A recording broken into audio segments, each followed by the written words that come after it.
Rescue Animals, 2 to 5 players race to rescue endangered animals. Strawberry Studio provided this in exchange for an honest review. Remove a number of endangered animal cards based on player count. Shuffle the deck, then place it face down in the center of the table. The first player puts the Conservation Leader card in front of them. All players receive 4 white and 1 black die. The single gray die goes next to the animal deck. The animal card shows an endangered animal. The top left corner shows its status. In the top right, the protection point value is in white and bonus points are in black. The bottom left has white dots to show the number of copies of that card in the deck. Finally, the bottom shows the dice that must be rolled to rescue that card. The dice requirements may be a white or black die showing a specific number, a combination of dice that add up to a particular number, a combination of dice with equal values, or a mix.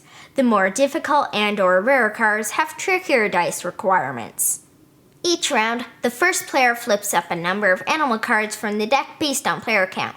After calling Go, players roll all of their dice as quickly as possible to match one of the face-up animal cards. You can roll any or all of your dice as many times as you'd like. Once you achieve a card requirement, call out Rescuing. All other players stop rolling. If you were correct, take that card. You're now done for the round. After restarting, the others continue to roll and rescue until all cards are taken. At the end of the round, the player who didn't rescue an animal gets the gray die, which acts like another white die when rolling and matching dice symbols.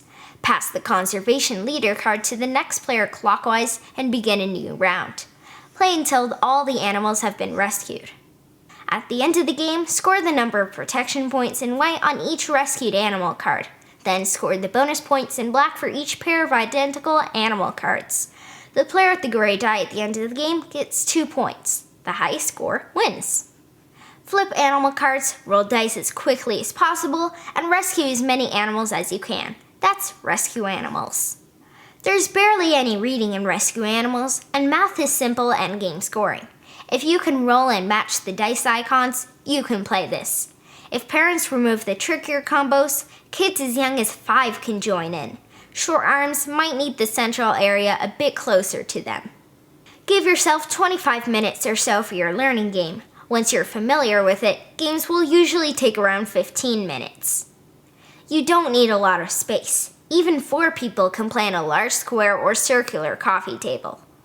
In our third game of Rescue Animals, Grandma and Mom kept rolling 5 of a kind. Poor Grandma. On this one turn, she had all 6s, but the card needed 5s. The next card that came out needed all 6s. Mom ended up rescuing at least 3 animals that needed all of the same number, yet didn't have a single pair. Weird. Grandma afterwards said it was one of her favorite games that we've played. Rescue Animals has a simple rulebook with bullet points and lots of pictures, meaning kids can read and teach from it. The last few pages have information on the animals, where they're from, their endangered status, and so on. This comes in a small box, although they could have made it smaller. Still, it's the type of game you can take with you to easily teach others. There aren't many choices. Roll, see if you matched, and repeat. There's one interesting thing I noticed though. If someone got a card and a low-scoring one remains, maybe sit out so you gain the gray die for the next round. I like the gray die. It helps those that missed out, yet isn't an overpowering catch-up mechanism like in Plus, another game I recently reviewed. Those with sensory disorders more intense than mine might have issues with the clacking of the dice and the surprise shouting/laughing when a match is made. This isn't a game you'll get better at the more you play. Then again, there's some long-term replayability because of the dice and card order. For what the game is, it takes too long to play. Maybe randomly remove a pair of animals or 2 before you play. Rescue Animals is perfect for families with younger kids and/or animal lovers because of the theme and learning opportunities, yet it's simple and accessible to play with just about anyone. Do you hate luck and prefer strategy? Do you enjoy having multiple options when you must make difficult decisions? Do you prefer taking your time in games? If so, skip this.